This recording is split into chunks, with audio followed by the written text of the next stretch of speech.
Hi everybody, it's Laura from Stretch and Results, and I'm here today to talk about an experience I just recently had.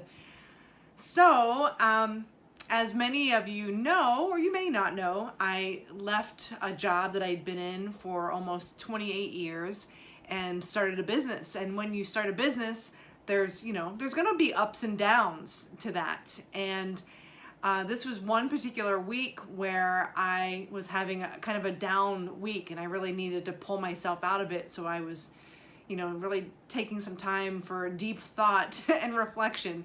But in a nutshell, what had happened was I would make an appointment with somebody and we would be talking on the phone and we would agree to meet at this time to follow up.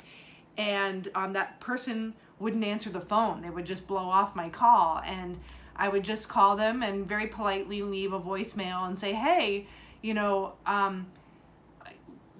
made an agreement to meet at this time, and I know that your time's valuable and mine is too, but you're out of integrity with me because we made this commitment together, or you put this appointment on my calendar because you agreed to meet with me at such and such a time. And I had a conversation with some friends and we were just talking about things in life where when something happens and it frustrates you, you can look at your own life and ask, well, where in my life am I doing this? And so when I sat down and thought about where in my life am I out of integrity, I gasped because when I was having this downward spiral feeling at this particular week, I was donating money to a charity, which I'm definitely going to forward you some email on that because we've all been a part of it, whether you realize it or not.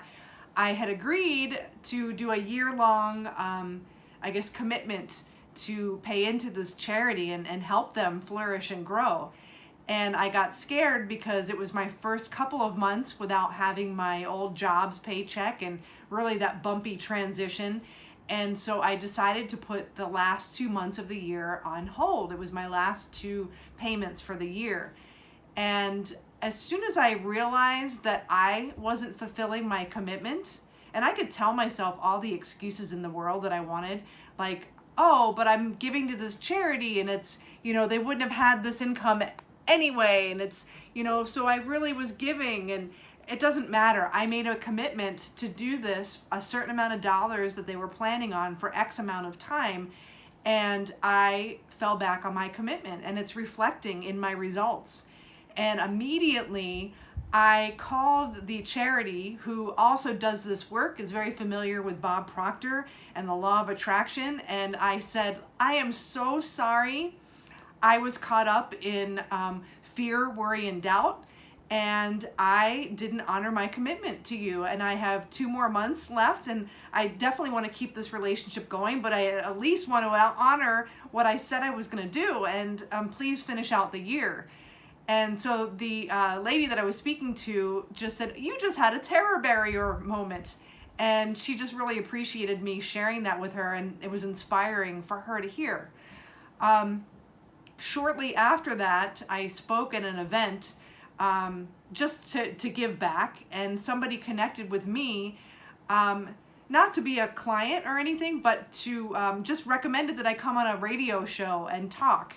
And then there was another opportunity where another person called me out of the blue. This was in a day of this happening, and asked me to be a part of this networking group where there's only one profession permitted in this group, one person per profession, and we all network with each other. And it's just crazy how the universe works. So I would just say, when you get frustrated about something that happens or you're not happy with the results that you're getting, look at your own thoughts. Look at where in your life maybe you're putting out the same energy. And if you really examine what you're doing and, course shift, that is going to do a lot of good in terms of shifting the right kind of energy you want back to you. So that is my motivational tip for the week. So have a fabulous week, and we will connect soon.